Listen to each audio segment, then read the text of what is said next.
ဒီနေ့ဟာပျော်ရွှင်စရာကောင်းတဲ့ခရစ်စမတ်နေ့ရက်ဖြစ်ပါတယ်။ဒါပေမဲ့လွန်ခဲ့တဲ့နှစ်ပေါင်း80ကျော်ကိုပြန်ရောက်မယ်ဆိုရင်တော့ဒီနေ့ဟာပျော်ရွှင်စရာခရစ်စမတ်မဟုတ်ပါဘူး။1942ခုနှစ်မြန်မာနိုင်ငံဟာအင်္ဂလိပ်အုပ်ချုပ်မှုအောက်မှာရှိနေပြီးဒုတိယကမ္ဘာစစ်ကြီးကအာရှတိုက်အထိပြန့်နှံ့လာနေတဲ့အချိန်ဖြစ်ပါတယ်။1942ခုနှစ်ဒီဇင်ဘာလ25ရက်နေ့ခရစ်စမတ်နေ့မနက်မှာ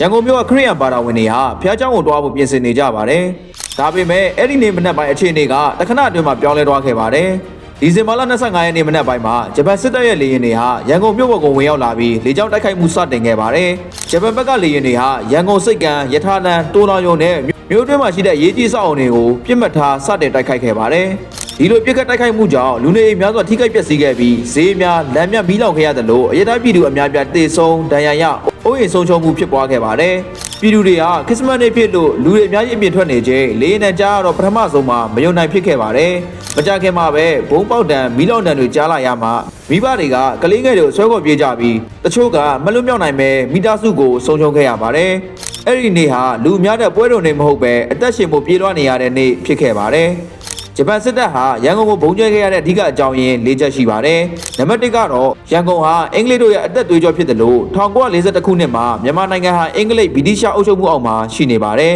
။အဲ့ဒီအချိန်ရန်ကုန်စိတ်ကမ်းဟာအင်္ဂလိပ်တပ်တွေအာရှဒေသမှာစစ်ရေးပစ္စည်းပို့ဆောင်မှုအဓိကအရေးကြီးဆုံးနေရာဖြစ်ပြီးစစ်တပ်လှုပ်ရှားမှုအတွက်မဖြစ်မနစ်လိုအပ်တဲ့နေရာဖြစ်ပါတယ်။ဂျပန်အမြင်နဲ့ဆိုရင်ရန်ကုန်ကိုဖျက်နိုင်ရင်အင်္ဂလိပ်စစ်တပ်ရဲ့လက်တံကိုဖျက်နိုင်မယ်လို့တွေးခဲ့ပါတယ်။နံပါတ်2ကတော့တရုတ်ကိုကူညီနေတဲ့ဘာမာရိုတ်ကိုဖျက်ရှင်လို့ပဲဖြစ်ပါတယ်။ဒီအချက်ကအရန်ရေးကြည့်ပါတယ်။အဲ့ဒီကာလမှာဂျပန်နဲ့တရုတ်ဟာစစ်ဖြစ်နေတဲ့အချိန်ဖြစ်ပါတယ်။တရုတ်ကိုအင်္ဂလိပ်နဲ့အမေရိကန်တို့ကဘာမာရိုတ်လို့ခေါ်တဲ့မြန်မာလမ်းကြောင်းကနေစစ်ရေးထောက်ပံ့များစွာပို့ပေးခဲ့ပါတယ်။ဘာမာရိုတ်ရဲ့အစပြုရနေရာကတော့ရန်ကုန်ဖြစ်ပါတယ်။ဒါကြောင့်ရန်ကုန်ကိုမတန်ဆွမ်းအောင်လုပ်စိတ်ကန်းတဲ့လမ်းကြောင်းတွေကိုဖျက်ဆီးနိုင်ရင်တရုတ်ကိုကူညီမှုအလိုလျောက်ဖြစ်နိုင်မယ်လို့ဂျပန်တွေကယူဆခဲ့ပါတယ်။နံပါတ်3ချက်ကတော့အင်္ဂလိပ်လေတပ်ကိုမပြန်တက်နိုင်အောင်ကြိုတင်ဖျက်ဆီးခြင်းလို့ဂျပန်ရဲ့စစ်ရေးမဟာဗျူဟာအရအရင်ဆုံးကောင်းကင်ကိုထိန်းချုပ်ရမယ်ဆိုတဲ့အယူဆကြောင့်ဖြစ်ပါတယ်။ဒါကြောင့်ဂျပန်တပ်တွေဟာရန်ကုန်မှာရှိတဲ့လေယာဉ်ကွင်းတွေ